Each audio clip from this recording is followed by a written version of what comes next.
Hey guys, welcome to another live Play&Explain video. It's been a while since the last time, but now we're back with 2 tables of 200 zoom. And unfortunately 500 zoom was not available, but there's plenty of entries, so we should not run out of action. Sevens in those positions is a bit too weak to 3-bet.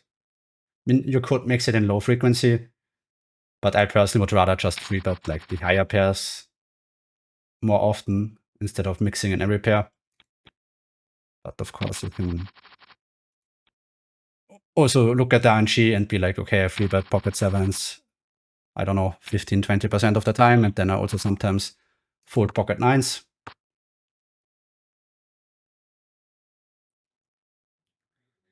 It is interesting. I definitely could see some merit in betting here. Get called by like ace jack, ace king, fold out some better hands without a spade.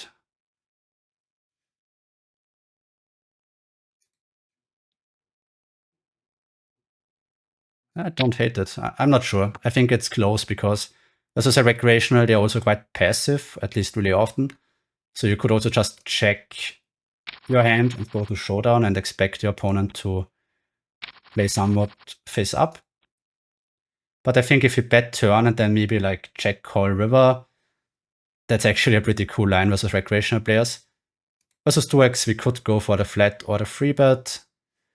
Roll some more high, so let's go for the 3-bet. Also this rake structure, we want to 3-bet a bit more, but then again with a presumably recreational in a small blind, which would incentivize us to flat. But then again, if he does stuff like this, we are also again more incentivized to 3-bet, at least with our stronger holdings. So it's tough to say what's better there for sure. Pretty interesting. I think I like betting really tiny here. I mean, if I have like kings, queens, jacks, tens, and I want to see bet those hands, then I really can't bet a lot bigger than this. And probably just looking to bluff my hand. He called pretty quickly, so I would be quite surprised if he has a really strong hand here. He could have ace-5. And this guy, of course, could easily have like ace-queen. This is definitely out of line. I mean, if I want to bet sixes there, I guess I would want to have a heart to at least have 2 clean outs. But I think this guy might just have jacks and tens a bunch and just always fold them now. And I think versus him, I'm gonna triple off because again, I assume he's a regular. I don't know. Maybe it's also recreational. But I assume he's a regular. Let's see. Definitely could see him having some flushes now. But I could also see him donking those. Yeah, he donks those. So it was pretty much how I expected it. We play versus someone who's really face up. They don't have any sets anymore. They donk jam on a flush river. So had he checked to us, I think we would have probably got him to fold like range, I guess, or almost range. So yeah, it didn't work out. But I think the plan overall was good to go for the triple bluff versus him if he checks and give up if the recreational calls twice, because then I think he just always has like ace-queen. And I'm not trying to get him to fold that hand. I'm just trying to get also his like pocket tens, pocket checks, which I think he probably always calls on the flop and then always folds the turn. But yeah, definitely an interesting hand.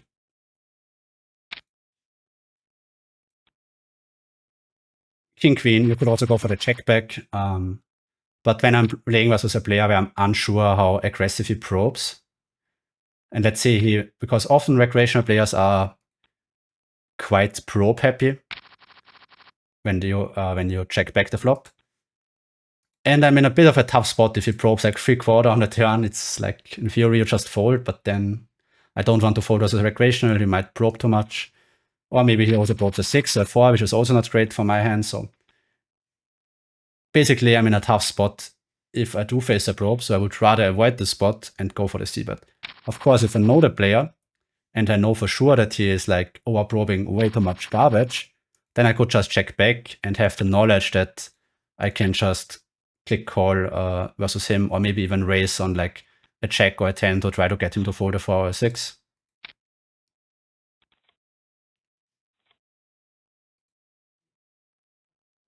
But yeah, in the dark, I just like to make my life a bit more simple. Go for a small c-bet, it can never be too bad.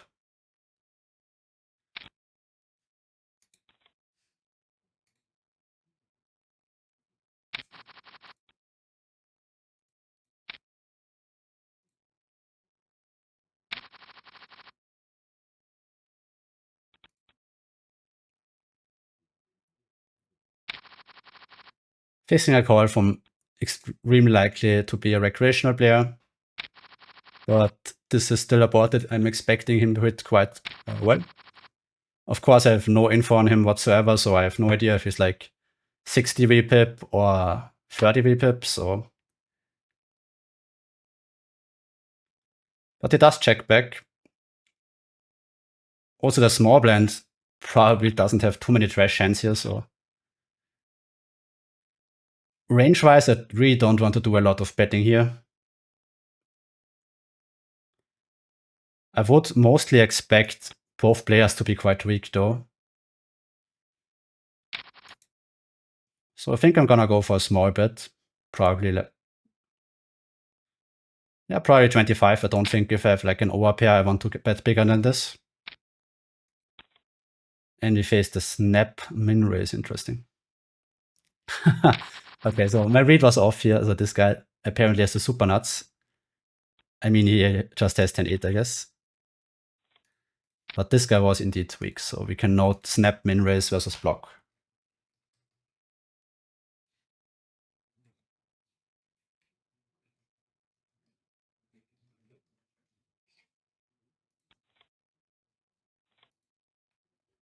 I wrote check raise, which is not smart.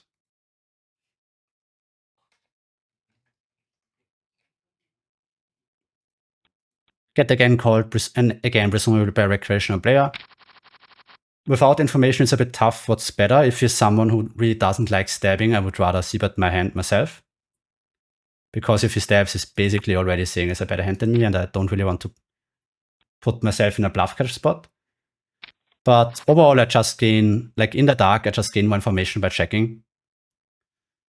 And given him checking really quick, I think my best option now is to go for some sort of small to medium bet, basically bet the sizing that I think fits my hand. And table 1, I would go half pot check. I think a hand like 9-8 would bet more often than ace-9, but I think it would be still a fine hand to go for a c-bet. Plus, it's easy to overcall actually on those boards, which is good when I have a mate hand. And yeah, now I just go block block and get in the amount of money that I want with my hand. Maybe could go even half pot actually. We turn a 9, which is pretty cool. I think range-wise, it's probably a 3/4 sizing. Board is quite connected. And of course, turn is also a pot pairing card. So I think the maximum sizing there would be pot, but probably 3/4 is a bit better.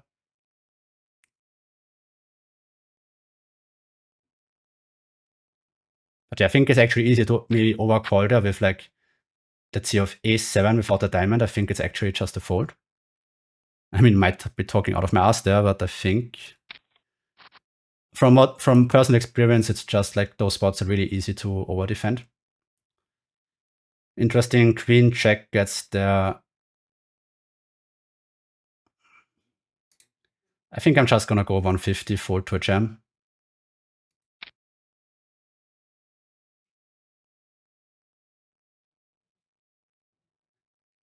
And here we play overbet check.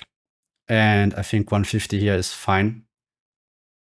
You could also go 250 if you want to polarize to 2 pair plus.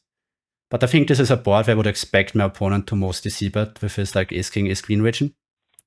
Which means that if I have ace-queen, ace-jack, I don't mind start putting in money into the pot now. And if I want to bet like strong 1 pair hands like ace-queen, ace-jack, a 150 sizing is more fitting. And also with the snap check, right? Stronger players definitely expect him to check back like ace-king there. But if someone goes like insta-check, I mean, I would be really, really surprised to see them have like, yeah, a strong ace, because it is a hand that a lot of people might not even consider checking in the first place. And if they do, they would be like tanking over it, right? They wouldn't be like, yeah, ace king, obviously, ING low, insta check. Don't think that really happens. Also face a very quick forward, which is not nice. But the sizing is on the smaller side. I think I just call and proceed from there. But again, it sucks not having information about my opponents. But he definitely seems to be a rag, right, from the sizings. And yeah, checks with a backdoor is still a bit too strong. Just have to call.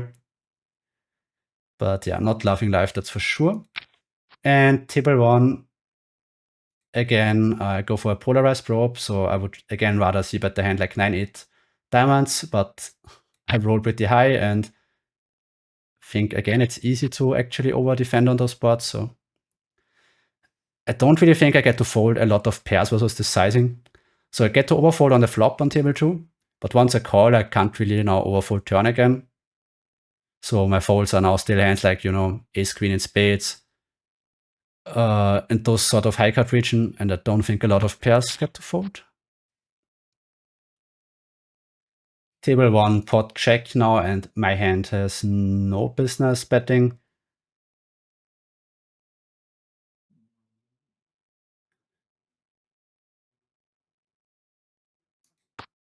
If I had a hand, maybe like queen 9, maybe I could see it.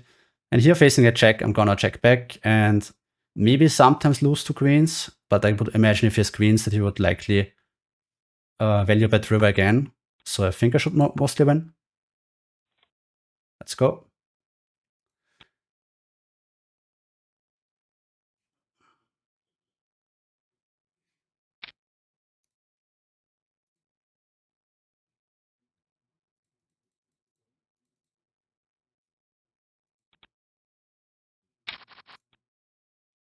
But yeah, I think if he stepped the hand like 10-8, 10-8 probably not. I think like queen 10 maybe would be a cool hand to actually barrel the turn, or queen 9, where we get him to fold maybe some ace 10, but get called by all the worst pair plus draws.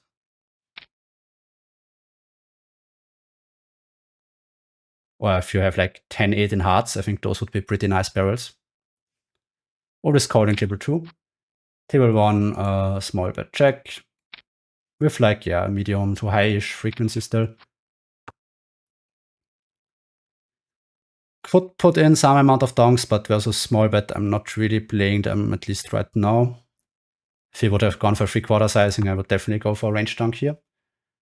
And just going high frequency 3/4 on the 10, it's pretty good turn for us. Interesting, we face a rather quick check back and we turn everybody absolute nuts.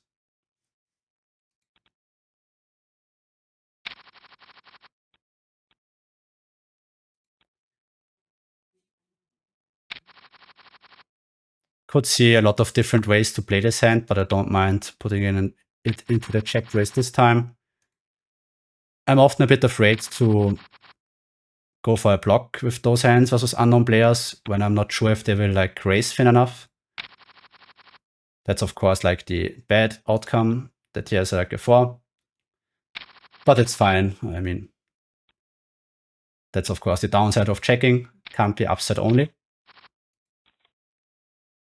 I mean, I'm not sure if I love my check actually, because I expect him to actually have a lot of bluffs, which is nice. I get value from those. But I'm not sure how many value hands. I guess like maybe 8s, 9s, 10s checks that region. But again, he snap checked the turn, so I don't really expect him to have a flush or a queen that much, which makes checking worse. So I think maybe I would have just liked to see myself betting like 3/4, trying to extract the most versus his weaker bluff catches, which I think is, given his timing, most likely the case.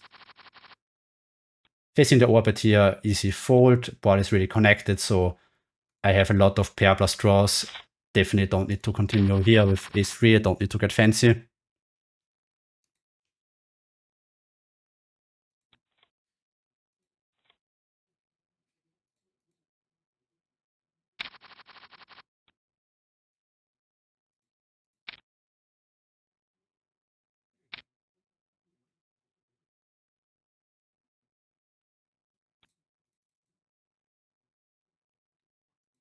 always checking table 1, those low boards, really not that great for us, and going to expect a high frequency, either like block or half pot stabbing from imposition. And could definitely go for a check raise. And in fact, I think I kind of like it. Get him to fold like king queen off or like jack 10 in hearts, which is pretty cool. Gets called by the button. Again, not really sure if he's a recreational player or not, so further thoughts were not necessary because he folded, so that's nice. But yeah, would have probably gone check call mode on the turn. Table 2, on those low boards, you can't really bet too big, so would go small check. And think it's overall already like not a high frequency betting spot. And king queen also seems like a hand that would much rather go into the checking range. Table 1 gonna go for the small c-bet.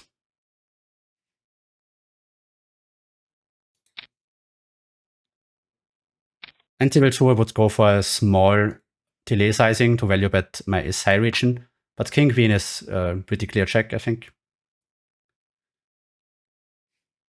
Table 1 now is actually half pot a decent option as well, because we turn a lot of second pair, and also we can still value bet hands like checks this way, but it's really a preference thing. You could also face the pot size. Every sizing could go this way, but yeah, like I think king queen or an ace high are pretty much identical there, and there's a lot of 7, 8, 8, 9 other floats that you could have, and really not that many value hands. So I think I like bluff catching here aggressively. And I would much rather call king queen than ace 7 or ace 8. So. And yeah, I think with my hand, made a nice hand to see bet flop and turn with, but on the river just check folding. Could have some bluffs that we are ahead of, sure, but with the king and clubs, calling there is not a good option, I think.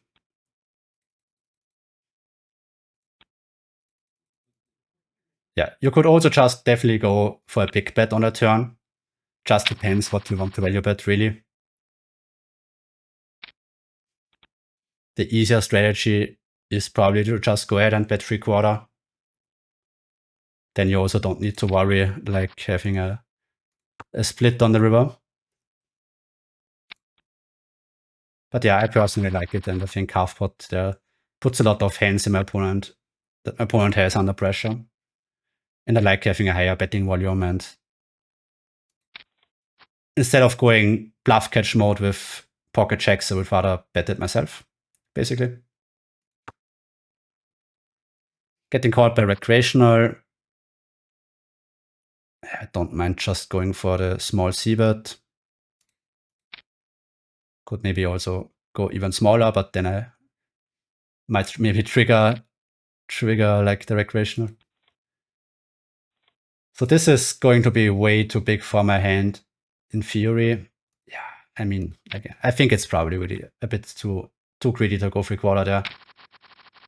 I think on the 6th turn, it's definitely possible that my opponent would check back like ace-king.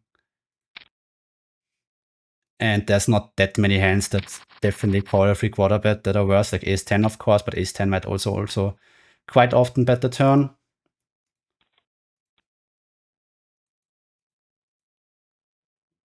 And in those positions, it's not like it's button big blind where he has like so many potential bluff catchers that are worse. He also makes like pocket queens a bunch, so I think going too big there is likely an overkill, even if I expect my opponent's range maybe to be a bit weaker than it should be. Getting some premiums now.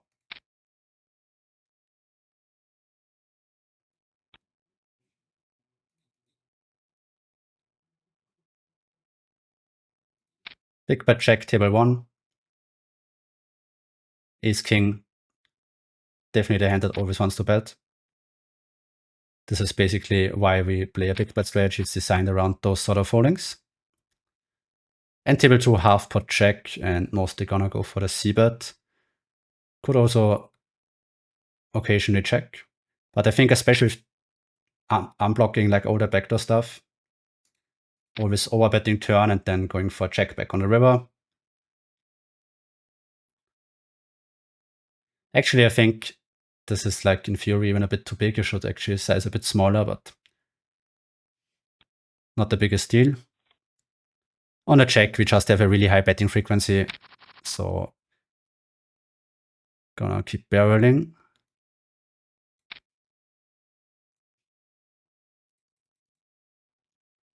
Yeah, I think I chose a bit too big of an overbet sizing there. I should like a smaller overbet. Or even a pot size is probably better, because versus this now he actually gets to fold quite a lot of ace-x. Honestly, not the greatest run out, because he probably like makes tens a bunch and has checks sometimes, but of course mine is still way like easily strong enough to value jam. But the snap call, yeah, I don't know, I had a funny feeling that I'm pretty dead there, I don't know.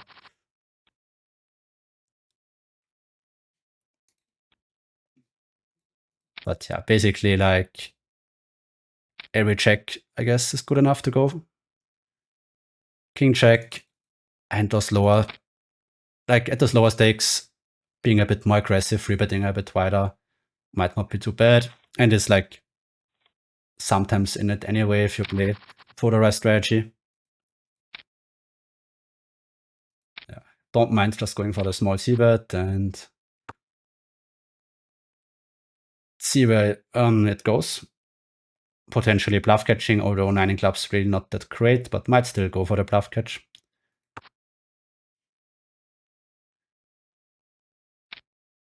Because if he has like queen check off, queen 9 off, it's a recreational, he might call ace-6 with the 6 in spades and then bluffs, so I think I just have to click call there and manage to win. That's nice. Table 2, small bet check, and I don't think ace-10 wants to start betting. I think it's just a bit too weak.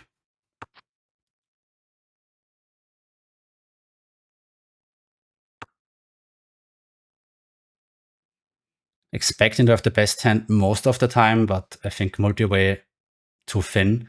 Also, I would expect the button as a recreational player not to reopen like with sixes with a heart there. And I think this is a great spot to bluff catch. Because like I just said, I don't really expect recreational players to value bet very thin here. I mean, maybe let's see. Maybe we call and he bets. Oh, okay. Fair enough. He actually did bet not even a flush, but a straight. So yeah, disregard what I was saying there. But quite often you see recreationals making like silly checkbacks there with, I don't know, the queen in hearts sometimes even. Just because they're like, yeah, they're fine checking down, right? They're not necessarily greedy trying to value bet. And of course, it's like so easy to overbluff this spot. And the sizing is really small. So I think this is like the clearest bluff catch of all time. 6-5, going to 3-bet this time.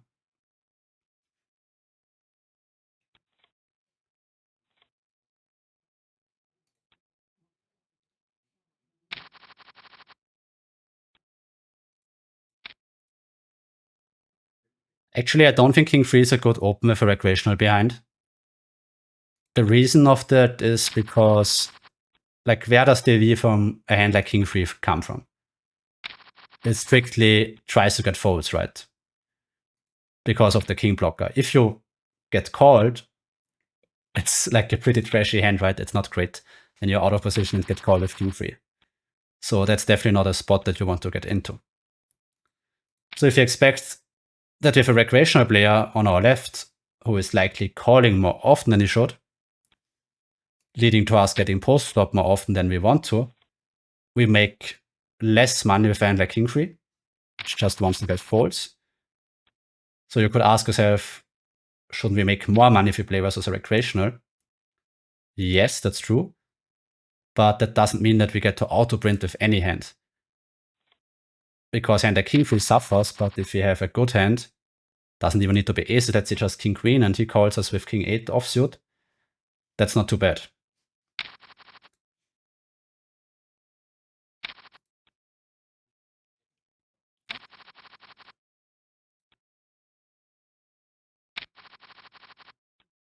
I mean, of course, there is stuff like post-flop edge as well, but I think being out of position with king 3 is still not a hugely advantageous positions to be in, even versus a recreational player.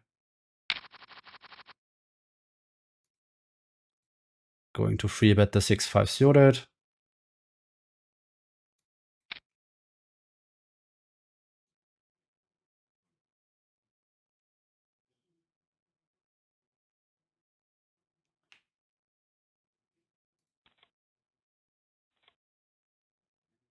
Not a super high frequency c-bet board,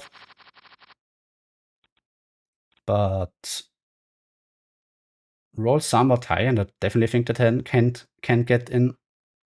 Still get called by plenty of worse hands.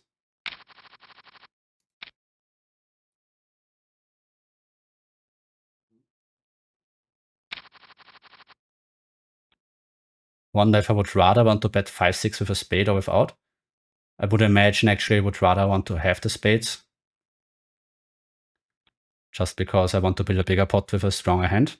And it's not like my hand is getting close if you check raises anyway, right? For example, ace check and spade, I would never want to see but the flop, because if we get check raised, then we are just hating our life really bad. King 8-5. Okay, we play versus recreational. So I think versus unknown recreational players, again, I often don't hate just checking and seeing what they do. See, he just insta-checked. So what does that mean? He really has, on the flop, he didn't have anything, right? So I think now the way I like to play is just bet small on the turn, expect him to call still quite often, and then go for the bigger bluff on the roll. Not really trying even to fold him out of pairs, right? Just try to get him to call on the turn, like ace6, ace4, check 9, and then those hands can fold the river.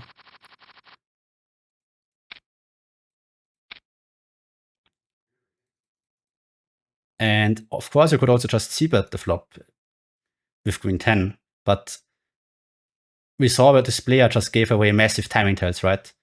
I mean, if I would play versus him more often, I would definitely note that I have to be careful to check his timing tells. So it's versus him, it's definitely better to wait until he gives you more information. Table 1 high frequency big bet board smashes us really well.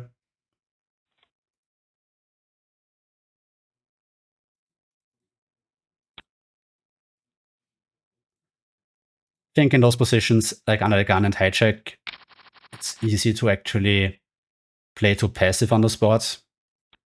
Because if you style like button big man all the time, you look at a hand like 7s or 8s, for example, you would be like, yeah, those hands are pure checkbacks, right? You like, why would you bet those hands? But in those positions, the board hits you so much that if you start checking back those weaker under pairs, then or too much or all the time, then your betting range just becomes way too strong and your checking range way too weak.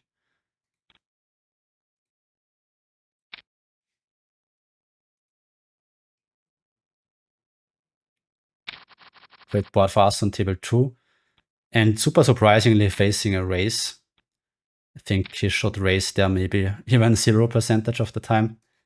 And actually, I think I just fold. I mean, my hand is super trash, right? It can't improve at all. So where is the V from my hand coming from? That he raises flop a lot and then gives up on a turn, and I realize my equity this way, right?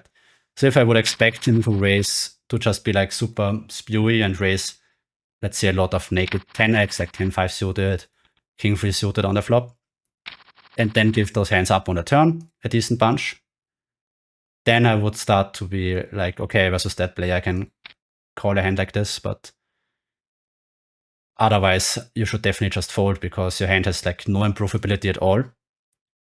So your EV really only comes from, okay, interesting, goes for a jam. Your EV really only comes from him giving up, right?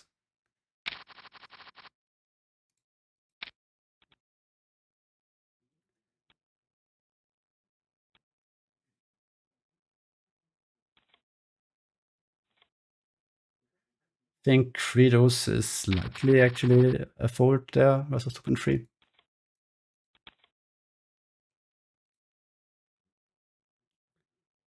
And it's also like a bigger raise, right? It's not like he raises to 5 big blinds. So I think, like, even in theory, I don't think that this hand would need to continue here. I would be surprised. Honestly, I would probably rather call, like,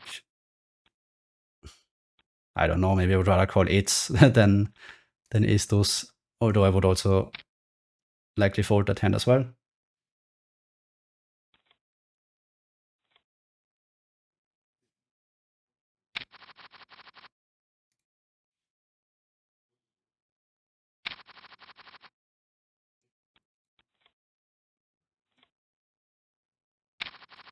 Sometimes 3-betting queen 10, but mostly calling.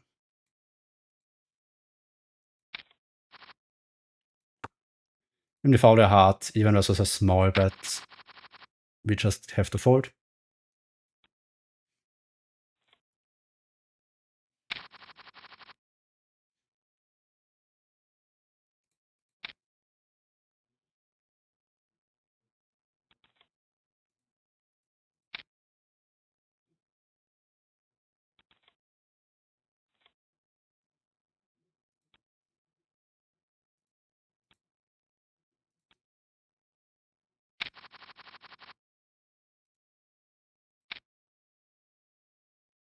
Now I don't mind opening a bit wider because the recreation is in the small blind. So if we face too many flats in the small blind and we are in position, then I don't mind getting called, right? Actually, not a board where we just get to auto c-bet because those two low cards in those positions we really suffer, but still get to have some c-bets and roll some more tie. So let's go. But yeah, not having, because you could think like, hey, it's not like he has king 6 off, king 4 off, right? He doesn't have this offsuit. Was offsuit 2 pair. But the thing is, he has like, on so many runouts, he will just improve way more than me. He has the 5-7 suited, the 3-5s, the 8-7 suited, the, yeah, just more bottom pairs, right? He has like more hands like 4-3 suited, 6-7. It will just improve on those low card runouts way more than I will. So that's also important to keep in mind. It's not only about, hey, do you have the strongest hands right now? But how likely is it that on a number of different runouts you will still remain to have the stronger hand? Or let's say my advantage comes from like ace, king, aces. And do I still get to leverage that advantage on a lot of runouts? The answer is yeah, definitely on some. But on some, I'm just really happy when there's a lot less money in the pot.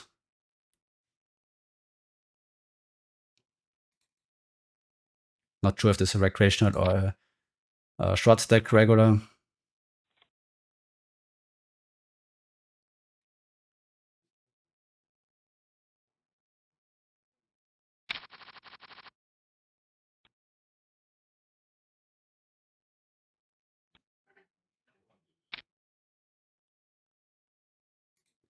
Seems raggish with the 2.2 sizing.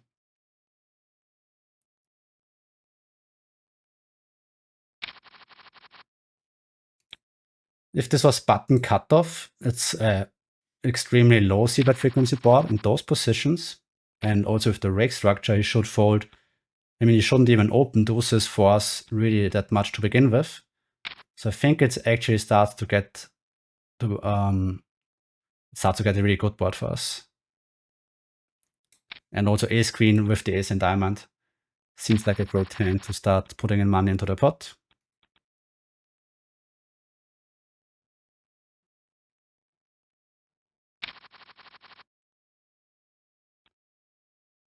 It's a bit unfortunate that we don't block ace 5 suited.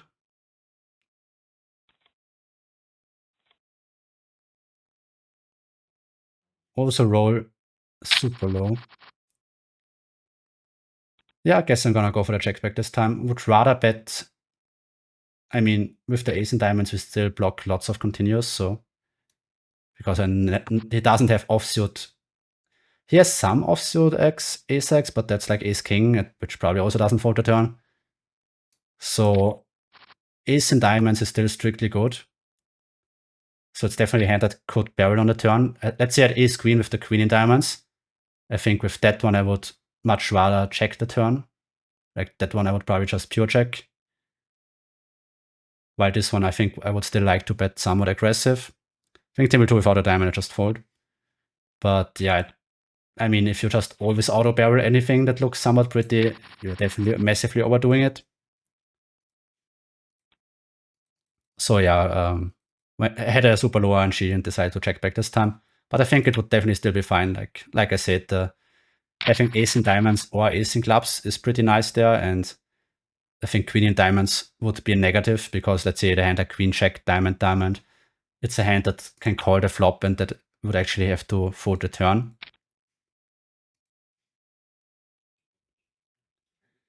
Maybe the hand is even a pure bet actually, just because blocking queens is also relevant. I have two overcards to checks. So who knows, maybe ace queen with ace and diamonds or with a club is like just always barreling.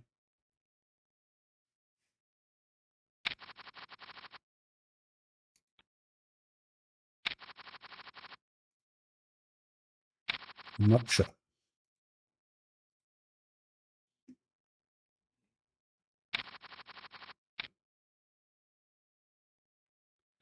Also imagine that my opponent probably can donk a decent chunk on the turn.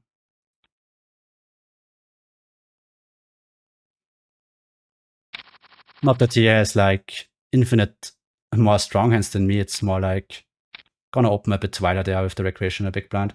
And I think Jack 9 is mixing in some calls here. Also it's just 2x. But yeah, I think my opponent could go for a small donk. Less saying he has more nuts than me, but more like he continued versus a big bet where he actually gets to fold a lot. And I can still have like trashy hands like king queen off that he could never call with. And that allows him to like prevent me checking back those hands, realize his equity better.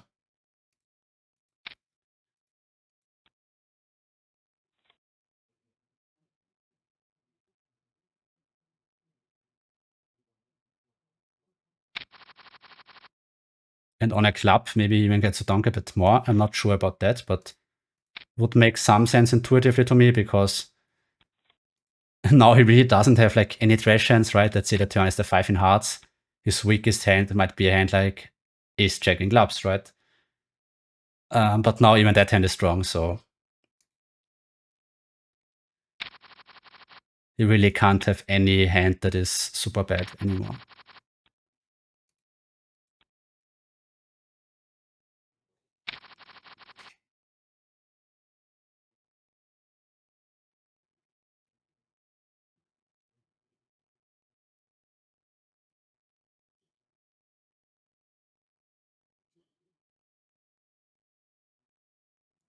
Nice squeeze opportunity here.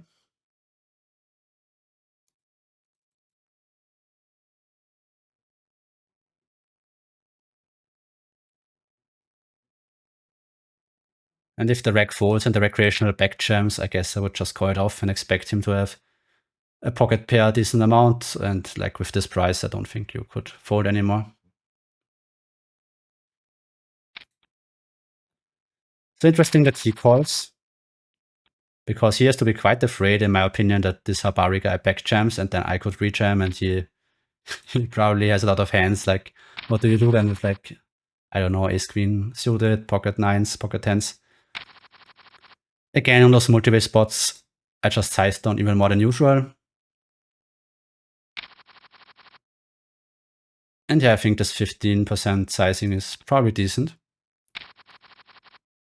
I want to bet a sizing that still allows me to value bet like pocket queens, pocket jacks. And also puts the reg in a pretty tough spot because he has a lot of like weak pairs left and he still has the recreational behind.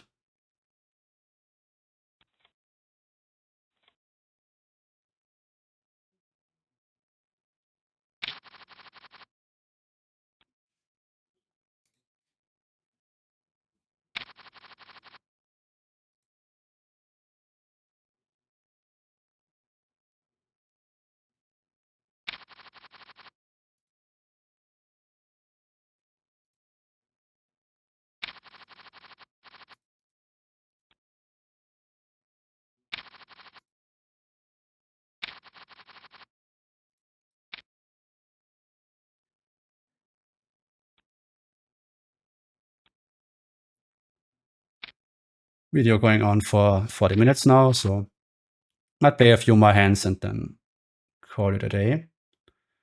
I mean, amazing board for me, playing versus 2 recreationals. I don't really like c-betting this hand though. I think I would, again, much rather check and collect information.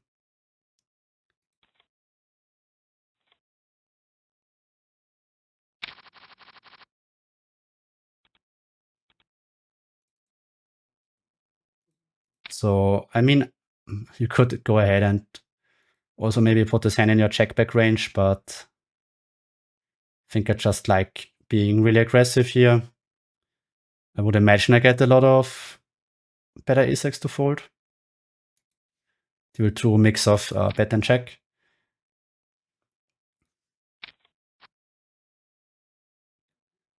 On the 4 straight, we have to slow down. It's not like we can't value bet at all. It's just that we have to decrease both our bet sizing and our bet frequency.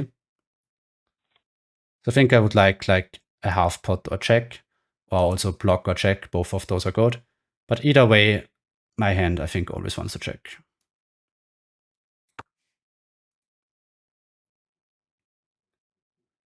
I would imagine if I go for a half pot, I think my overpairs, also even some 10x, I guess, could still value bet and then look to block river.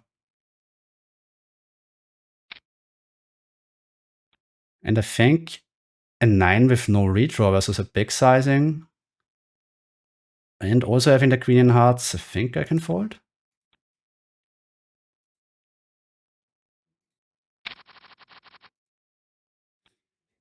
Because again, right, I have like every pair that has a redraw. So every pair with a check, for example, is of course an easy call and way better than my second pair. So just important to not call purely based on hand strength, but also way more based on equity, right? 5-3 is a bit loose, but let's go ahead and open it for the vid. And facing a donk from the recreational, usually I like to play quite aggressive in those spots. And I think I'm still gonna go ahead and do it. Expect him to have something quite often, but I also think that there's a lot of runouts where I get him to fold like a 5, a 3, a 7 quite often. And still gonna go ahead and raise. I only have overcards in the gut shot, so if he jams, like it's not like I'm folding a lot of equity. And now if he, yeah, I would expect a lot of donk jams, so if he had checked, I would go for jam myself. Again, did not work out. You could maybe also make the argument to just fold on the flop, because I do expect him to have something, a decent amount. But he could also still have a lot of auto folds, so it's not like he can't have king 10 with the 10 in hearts, or maybe even king 10 with nothing. And I think he just has, if it just don't calls flop, he never has a strong hand, or very rarely.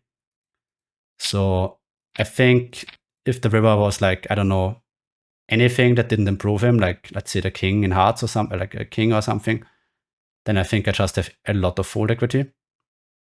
Versus the bigger sizing, I think we have to mix in folds. And yeah, would normally go 3/4 check. Playing versus recreational, gonna size up even more and just go pot. Expect him to have more ace-x than he should. And again, I mean, he does have check 10, probably like every single check 10 always. So I don't want to go direction all in. So I probably go like pot and then go for a non-all in overbet on the river to still be able to fold if it jams, because I would expect him to like only have check 10 if it jams.